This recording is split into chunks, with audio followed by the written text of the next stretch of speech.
Le Seigneur dit dans sa parole, « Cherchez-moi et vous me trouverez ». Il faut chercher. Il faut être dans un état de recherche permanente. Vous savez, le diable, Satan, dans le livre de Apocalypse, il est présenté comme étant un dragon qui a, je crois, 7 diadèmes. Quand on lit dans le livre de Proverbes, le diadème est présenté comme étant le symbole de la réflexion et de l'intelligence. Donc quand on dit que Satan a 7 diadèmes, c'est-à-dire qu'il est très très très intelligent. Et dans Apocalypse, on nous le présente comme étant le séducteur, le trompeur. Dans Apocalypse, on dit c'est lui qui séduit toute la terre. C'est le surnom qu'on lui donne dans Apocalypse. Celui qui séduit toute la terre. La puissance de la séduction de Satan, elle est redoutable. Le diable n'est pas dans les démons de mari de nuit, démons de pauvreté, démons de sexualité. C'est pas ça vraiment son arme la plus terrible. Non, non, non. Ça, c'est du pipi de chat pour lui. Ça, c'est la distraction. C'est ouais, un peu comme dans un film, quelqu'un qui veut passer à gauche, il lance un caillou à droite et vous regardez à droite. Le temps que vous regardez, lui, il passe. C'est la distraction. Mari de nuit, femme de nuit, nuit. Non. Satan, sa puissance, c'est de séduire. C'est-à-dire, il se fait passer pour quelqu'un d'autre, c'est-à-dire, il vous fait croire à des choses qui sont fausses, c'est ça. Or, le Seigneur, lui, il est la vérité, n'est-ce pas? Et il faut qu'on la proclame, cette vérité, c'est ce que nous faisons dans ce ministère. J'ai été chrétien, j'ai d'abord été chrétien, j'ai accepté Jésus comme Seigneur et Sauveur, j'ai fait la repentance, j'ai prié, j'ai pleuré pour mes péchés, je commençais à marcher avec le Seigneur, etc. Et puis, au fur et à mesure, je découvrais des choses, je posais des questions. Je suis allé à l'école biblique, j'ai fait des cours et tout. Et puis, je suis devenu enseignant de la parole. J'ai d'abord commencé par le ministère des chantres. Après, je suis devenu enseignant de la parole. J'ai enseigné la parole dans des églises. Je suis passé à la télévision dans les émissions pour expliquer les Écritures dans plusieurs émissions, sur plusieurs chaînes de radio, à la télévision aussi. Donc, au fur et à mesure, j'avais toujours un sujet de prière. Seigneur, révèle-toi à moi, fais-moi connaître tes voies. Je priais comme ça, j'ai dit Seigneur, je veux la vérité. Je ne cherche pas une église, attention. Non, non, non. Je vais dans une église. Si ce qui est dit, c'est la vérité, eh bien, je m'installe. Si je vois une anomalie, quelque chose d'anormal, eh bien, moi, je cherche le Seigneur. Si quelque chose n'est pas clair, je me retire. Donc, c'est comme ça que j'ai toujours réfléchi, j'ai toujours fonctionné avec le Seigneur. Je veux la vérité. Je sais qu'il y a plus de mensonges que de vérité en ce moment sur cette terre, mais moi, je veux la vérité. Et je n'ai pas arrêté de réfléchir, de méditer. Quand des fois j'étais un peu engourdi sur le plan intellectuel, on allait à l'église, j'étais un peu des fois engourdi sur le plan intellectuel, eh bien, le Seigneur m'a amené à écouter des gens qui me faisaient réfléchir.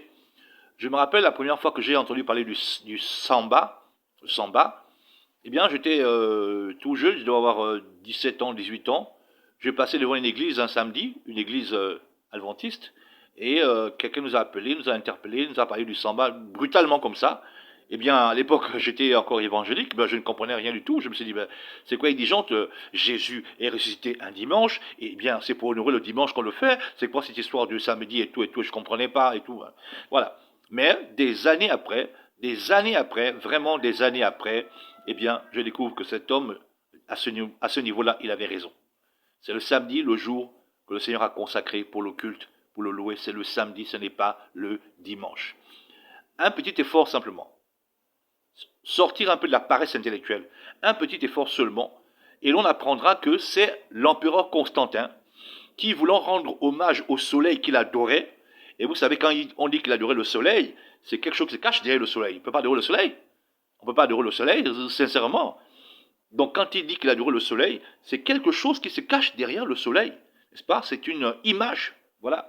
Donc Constantin adorait le soleil. Et donc, dans son culte du soleil, et pour imiter un peu les Juifs, n'est-ce pas, nos ancêtres, parce que c'était nos ancêtres, hein, c'est incroyable, mais c'était nos ancêtres. Donc pour imiter un peu les Juifs, Constantin avait décidé de consacrer un jour pour le culte du soleil. Et donc, ce jour a été donc appelé Sunday, jour du soleil, n'est-ce pas? Ça c'est en anglais. mais c'est devenu jour du Seigneur. Dimanche, jour du Seigneur. Quand il parle de Seigneur ici, c'est le soleil. C'est celui, en fait, qui est caché derrière le soleil. Vous voyez un peu? Le soleil n'est qu'une représentation visible de quelque chose que lui, il pense être caché derrière le soleil. Vous imaginez un peu, vu l'éclat du soleil, la lumière du soleil, l'astre brillant, fils de l'aurore. Donc, Constantin choisit un jour pour célébrer son démon, Satan, et les chrétiens de l'époque, pour, n'est-ce pas, être en paix avec Constantin. Constantin était l'empereur, c'est lui qui commandait. Pour être en paix avec Constantin, et pour l'Amadou aussi, en parenthèse, eh bien, il décide pourquoi ne pas prendre ce jour-là aussi, voilà. Et voilà comment est-ce que on a basculé dans le culte du dimanche. Jusqu'à aujourd'hui, le culte du dimanche est le culte le plus suivi. Quand vous allez dans les villes, dans les capitales, dans les villes à gauche, à droite, quand vous circulez un dimanche, quelqu'un qui est habillé en veste, cravate, etc., il va au culte. La majorité des chrétiens sont à l'intérieur. Or, quand vous direz à un pasteur qui écoute, ce n'est pas ça, c'est pas le jour du culte, ce n'est pas le dimanche, ce n'est pas le jour sacré. Attention, tous les jours peuvent être jours du culte. Je précise, tous les jours peuvent être jours du culte. Mais il y a un jour qui est sacré. Un jour qui est sacré. C'est-à-dire que ce jour-là, il faut absolument faire le culte. Les autres jours, c'est hypothétique. Disons, comment dirais-je, c'est facultatif. C'est-à-dire que si tu veux aller au culte, tu vas. Si tu n'as pas le temps ou si tu es fatigué, tu peux ne pas aller. Mais le jour que le Seigneur a fixé, c'est obligatoire. C'est un commandement. Il faut aller, n'est-ce pas, au culte, rendre culte au Seigneur ce jour-là. C'est le samedi. Samedi qui vient du mot Sambwadi. Sambwadi. Samedi vient du mot Sambwadi, qui, en langue kikongo, peut simplement dire 7. C'est samedi qui a donné le mot, donc, Sambwadi, qui a donné le mot Samba. Samba, donc, le jour du Seigneur. Donc, le jour du Seigneur, c'est le samedi, ce n'est pas le dimanche. Mais tout le monde fait le culte le dimanche. Et les gens se disent quoi? Ça ne changera rien à mon salut, ce n'est pas important, c'est les détails, etc. Les détails. Donc, le Seigneur donne un commandement dans sa souveraineté, et toi, tu considères que c'est un détail. Le Seigneur, il donne un commandement, et il dit que c'est un signe entre vous et lui. Entre nous et lui, c'est un signe, c'est le samba. C'est un signe qu'il établit entre lui et nous. Et puis, toi, homme, tu décides que c'est un détail. Lui, il dit que c'est important, mais toi, homme, pasteur, tu dis que c'est un détail. Allez-y voir l'erreur. Pour moi, ce n'est pas un détail. Quand le Seigneur dit que ça, c'est grand, je dis c'est grand. Quand il dit ça, c'est petit, je dis c'est petit. Si le Seigneur dit que le samba, c'est important, il décrète cela et il le proclame, notamment, il le démontre, parce que, quand vous lisez dans, je crois, Luc chapitre 4, verset 16, on dit que, version Luc second, Jésus allait à la synagogue selon sa coutume, voilà, il allait à la synagogue selon sa coutume le jour du samba. Le jour du samba, il allait à la synagogue selon sa coutume. Ça veut dire que le Seigneur que l'on prie, Jésus,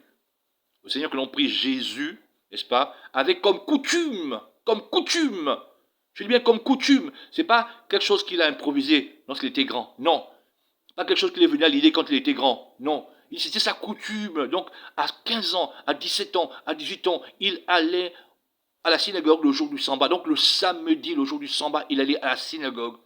L'apôtre Paul, je crois, dans Actes chapitre 17, versets 1 et 2, on parle de Paul qui allait à la synagogue aussi selon sa coutume. Paul, que l'on dit, qui est venu renverser, n'est-ce pas, le sabbat, qui est venu, n'est-ce pas, expliquer que le sabbat n'est plus valable. Paul allait à la synagogue le jour du sabbat.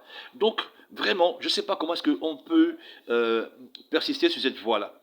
La Bible parle des filles de Jézabel.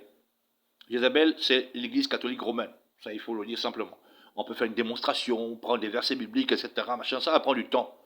Nous sommes à la fin des temps, le temps est court. Donc, j'abrège. Je peux faire une étude biblique sur ça pour vous démontrer que Jézabel, c'est l'église catholique romaine. Jézabel, c'est l'église catholique romaine. Et on parle des filles de Jézabel. Filles. Elles ont le sang de Jézabel. Elles ont, n'est-ce pas, les gènes de Jézabel. C'est qui les filles de Jézabel? Eh bien, ce sont simplement toutes les églises de réveil. Toutes les églises de réveil. Les églises de réveil sont les filles de Jézabel. Pourquoi? Parce qu'elles font elles font le culte le dimanche, comme Jézabel l'a ordonné. Aujourd'hui, dans les encyclopédies des catholiques, ils ne cachent pas que le culte du dimanche a été instauré par nous. Il y a des écrits, je dis il y a des écrits des catholiques, des évêques catholiques, des hauts dignitaires de l'Église catholique qui proclament que le culte du dimanche a été instauré par nous, et c'est vrai. Là,